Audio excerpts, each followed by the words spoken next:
રાજકોટ જિલ્લાના ધોરાજીમાં ધોરાજી ખાતે ઈદના પર્વની ધામધૂમથી ઉજવણી કરાઈ હતી। સમાજના આર્થિક નબળા વર્ગની મદદ કરી ઈદની ઉજવણી કરી। સાચી ઈદ જમ્મા મસ્જિદના ઇમામ સાહેબે હાફિઝ ઉવેશભાઈ અલવી ઈદ ઉલ ફિત્રીની ઉજવણીના ભાગરૂપે ધોરાજી દરેક મસ્જિદમાં ઈદની વિશેષ નમાઝ અદા કરવામાં આવી હતી। ધોરાજીની ઐતિહાસિક ઈદગાહ મસ્જિદ ખાતે ઈદની નમાઝ અદા કરવામાં આવી હતી।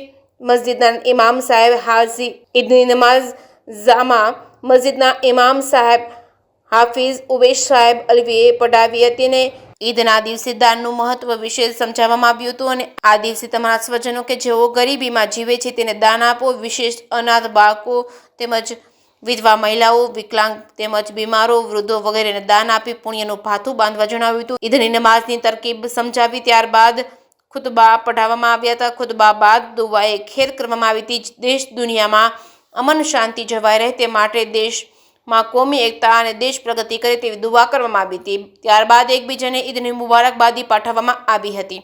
જે કે ગુજરાતી સાથે મતીન બાપુ સૈયદ ધોરાજી।